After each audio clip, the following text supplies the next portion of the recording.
All right, I got something good. What is this? What is this?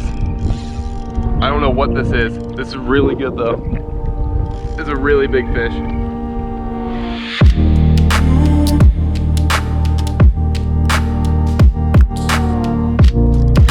There we go.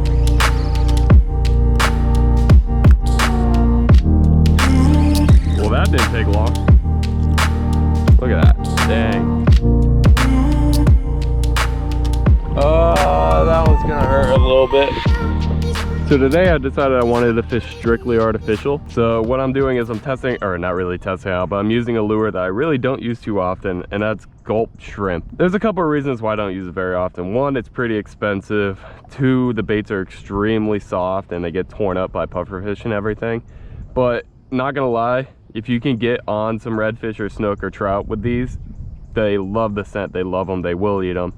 So I decided to come to one of my most trusty spots and see if I could throw these around and see if I could catch anything. I'm going to be using my brand new Penn Battle 4000 on my St. Croix Mojo Inshore 7.6 medium power rod. On this reel I have 20-pound braid, and for a leader I have about, oh wow, I have a big leader. I have about like 3.5 feet of 25-pound leader, and then I'm using a 1/4 ounce jig head that I'm going to be putting on with these shrimp. So all I do is I take one of these shrimp. Oh, they smell great. Feed it right onto my jig head, go right about to where the meaty part ends, and just push it all the way to the top, and there you go. So right here there's an oyster bar that's under the water. It's a pretty high tide right now, and these redfish and snook like to stack up on the edge of the oyster bars and feed on the crabs and small bait fish that go there for home, basically for a structure. So I'm going to do is cast this toward the oyster bar and then work it back. There's a little sand patch on the outside and it turns to grass. Work it over the sand back into the grass, and I hopefully will get a couple fish doing that.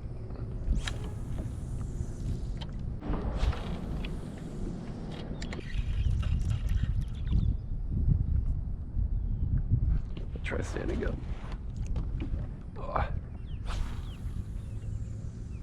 All right, Gulp Shrimp just isn't working. I'm gonna try a different bait.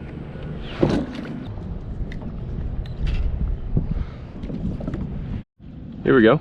Got a little redfish on. I tied on the Hyperlastic Dartspin, and this little redfish just piped it right here on this oyster bar.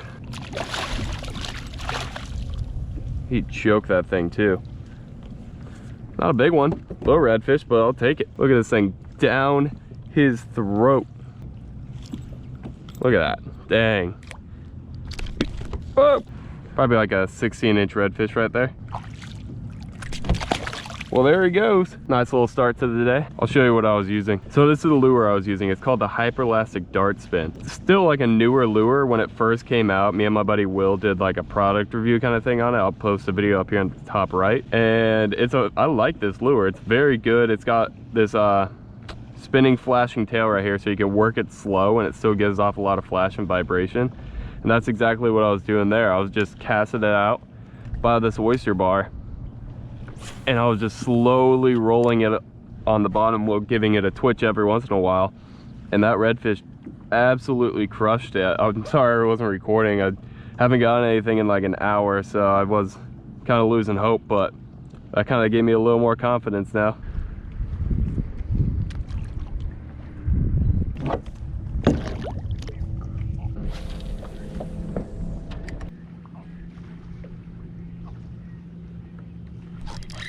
There we go. What is this? Probably a red. Yeah, it's a red. Decent red. There we go. About the same size. 17, 18 inches. Its tail is super blue. I don't know if you can see, but right here there's an oyster bar that's completely under the water. And I knew it was there, so I cast it to the side of it. This dude probably came off the oysters and picked it up. Beautiful little guy. Come here, dude. Come here. Got him right on the side there. There we go. Dartspin. Little redfish again. It's probably about 18 inches. That's a beautiful fish. Let's get the release on him.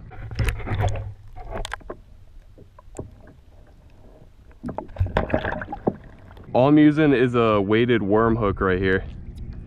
I'm just weedless rigging it and slow rolling it around these oyster beds or oyster bars. These redfish are sitting there, usually on the edge, waiting for stuff to swim by, and that's exactly what happened there. So here's the little oyster bed I was fishing.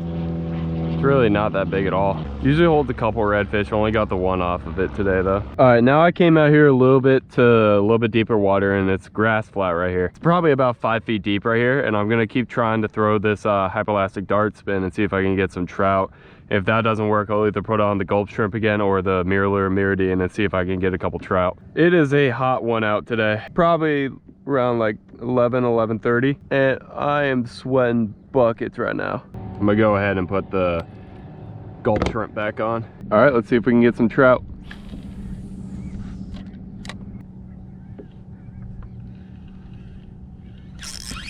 Well, that didn't take long.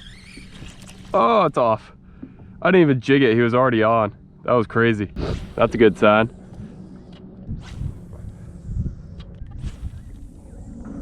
All right, I'm tired of losing these baits. Tying the Mirrolure back on. One last effort to get a trout. There we go. One last effort.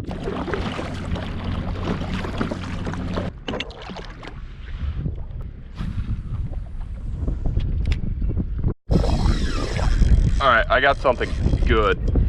What is this? What is this? I don't know what this is. This is really good though. It's a really big fish.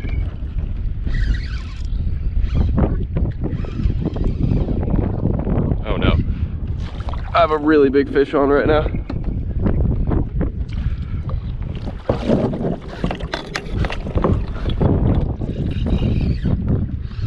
Oh no. Oh, come on, please stay on.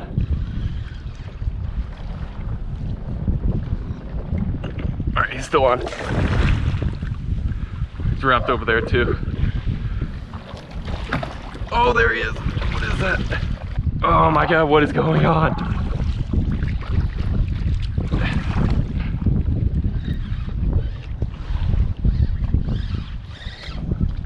I think he came off. No, that was a big snook. No.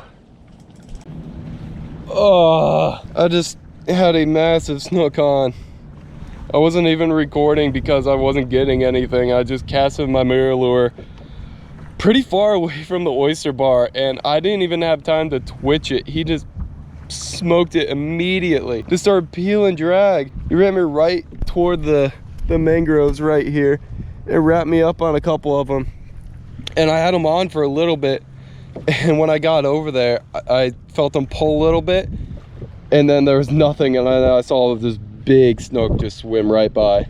It had to have been 35, probably closer to 40 inches. That sucks. That's definitely the biggest snook I've had hooked in a very long time. I honestly thought it was like at first I thought it was a shark. It just started peel and drag before I could even get the, I can't even talk right now, before I could even get the GoPro recording.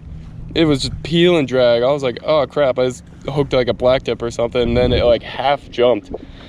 And it was a big snook. That's one of those situations where I wish I was in my boat. I wish I would have hooked that fish in my boat. It would have made it so much easier. But oh well, can't do anything about that. I'm gonna tie on a Gulp Shrimp and throw that around for about 15 more minutes and then probably call it a day. So I think the worst part of losing like a big fish like that is just the constant thought in your head of like what you could have done differently. And there's a couple of things I could have done. I could have lifted the anchor up a lot sooner than I did. Like as soon as I realized it was a big fish, I should have lifted that up. And I also could have pulled it with my rod to the right. I was pulling it this way, and when you do this, the fish always tries to pull against the pressure that's pulling against it. So when I was pulling it to the left, it wanted to go right. It wanted to go toward the mangroves and everything. So I was just helping it go there. It was stupid.